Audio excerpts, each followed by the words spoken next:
Mr. Were original sanction amount, the work allotted to the previous contractor, that is NSKCPM, was 355 crore 79.79 crore. That was the first allotment. And the second allotment, the original work order was the sanctioned amount was that, and the work order amount was 202 crore because the contractor has quoted the rate below schedule rate. Now the remaining portion of the project, the amount for the balance amount for the second contractor. The second contractor is rupees 69 crore. I have put up this question for more awareness and for future prevention to take care of. The government has answered that there is 45 coal mining, they have issued 45 coal mining licenses. I am doubtful whether these 45 coal mining licenses are doing the work according mining. They are doing the coal mining according to the procedure without contaminating the environment. I am very doubtful, seriously. There are uncountable illegal coal minings are going on. Along with that, these 45 coal mining also are not doing according to the procedure. Legal coal mining.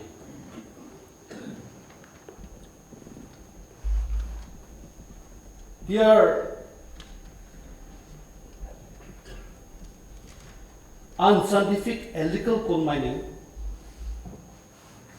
poisoning the streams, water body, and the environments. It's very dangerous. Speaker, sir, coal has served a fundamental pillar of global energy production for centuries, fueling industries, household, and economies. Despite its crucial roles in meeting energy demands, the mining and utilization of coal has given rise to grave concern with regards to environmental degradation and public health risks. Even though they are doing legal coal mining, such risks is there. But in our Nagaland state, even though they have issued license, they are not performing the mining legally according to the procedure. Sir, coal and coal waste product releases 20 toxic chemicals like arsenic, mercury, lead, nickel, zinc, etc. and so on, which are dangerous if released into water bodies, which are hazardous to the aquatic animal and poses huge health threat to the communities living nearby. The runoff coal waste product can damage pH level of nearby streams in the same level as vinegar. Speaker, sir, it's very dangerous, which has a very high acidic level, and because becomes poisonous for consumption. Coal mining not only disturbs the water quality in the nearby area, but it also results in water scarcity. The mining activities require large quality of water, which results in over exploitation of groundwater resources. Furthermore, wildlife species are dependable on water and vegetation growing in the surrounding natural water bodies. And thus, mining of coal disrupts their natural ecosystem.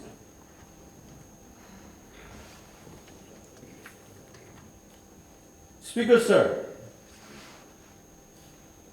our land owners are protected by Article 371A. So even though they are doing illegal mining, we cannot stop them because they are protected by Article 371A. And illegal coal mining doesn't cost much. If a person could acquire 50, 60 lakhs or 20, 30 lakhs, they can do illegal coal mining, red coal mining. Even petroleum exploration, if it was not so costly, like coal mining, people could have started exploring this oil also illegally. But since it is too costly, our people doesn't have capacity to do illegal oil exploring. Otherwise, they could have done. These are very serious matter, Speaker, sir. So this in Mokchong district and Milak River, there's even no fish. It is totally contaminating. 50% of the water is already contaminated. And the lower part of the Ku River, that is from Tumlu area and below, there's nothing in the river. All are totally contaminated. And before it becomes very dangerous, we have to do something for this. That is, we have to give awareness. The department mentioned that they are giving awareness program, but we have to do more. Before it has become too dangerous for human being not to talk about animals, living animals. Speaker, sir, even government should allocate some special fund to the concerned department for such policies and give awareness especially to the village councils. The land holding system, they are empowered, so only village council can control this system in some way. So, Speaker, sir, I would like to request the government of the day that some special allocation should be given to the concerned department, and then do awareness program, and village council should be entrusted, empowered to control this random illegal coal mining system. Mining, well taken, and government has to regulate. Though land belongs to the people, if on their own they can handle the issue, we have no objection. But this mining is a very expensive affair, and it is not done by them, it is done by the contractors. They are selling to the customers who are in demand. So whoever has given taken the license or the mining in the village area, the village authority, village council is also responsible, government is also equally responsible. But the terms and condition is that if a mining is done, then the hole should be refilled, the depression taken should be filled up, and then it should not pollute any area, streams or rivers. It is at the cost of the contractor, or if the landowner himself is doing, it is at his cost. It is not government responsibility to give land and to give fund to correct those mistakes. The business people are making profit. And in the condition laid down is that whoever did mining, it should reclaim, fill up, and also grow trees so that vegetation will come up as naturally. But if there is lacking, then the department will see that the department will take necessary steps, and definitely government need not give money, but government should catch hold of the contractors or the landowners to do the rightful thing, because he take all the benefits and he is polluting and affecting others. So this is a very serious issue. The main question, reply to the main question, it is already mentioned as mentioned by the questioner. Department has been conducting awareness campaign from time to time with the stakeholders and village council to sensitize adverse impact of illegal coal mining on the environment and need for reclamation, as mentioned by Honorable Chief Minister, whoever, that is the condition. And department has been conducting this sensitization to the villagers. But I want to inform this August House that there are certain difficulties for the department also to strictly maintain this.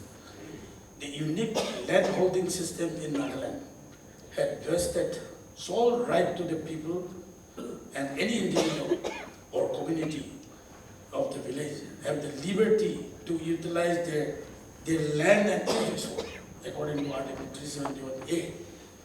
This right to ownership of land and its resource sometimes makes the government difficult to apply or enforce the statutory rules, regulation related to mines, environment, etc.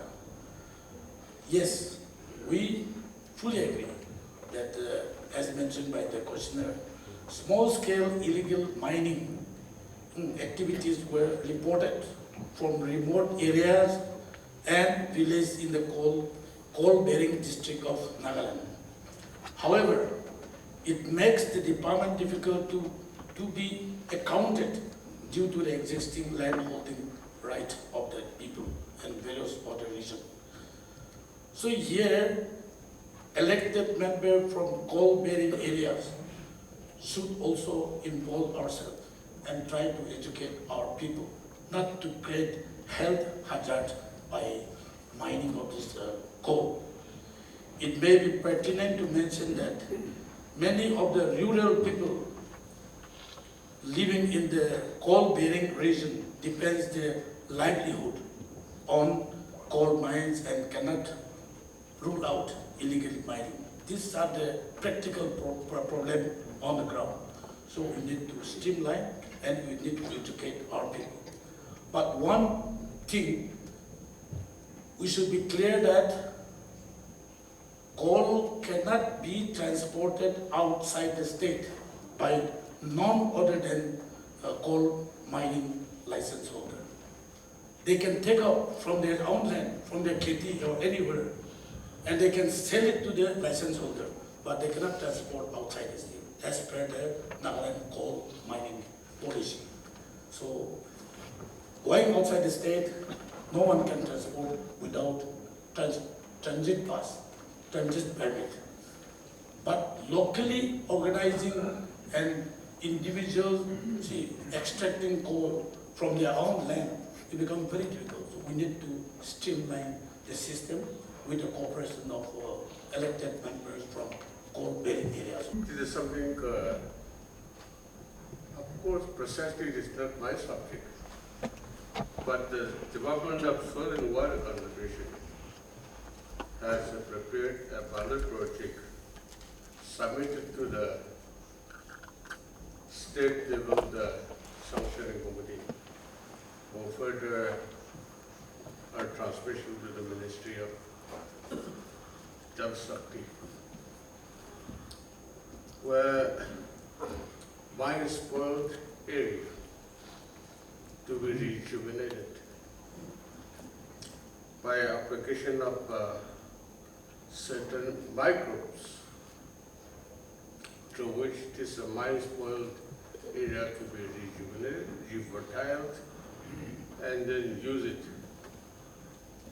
as a questionnaire in the form of highlighting the harms and the adverse and negative effect of the coal mining activities.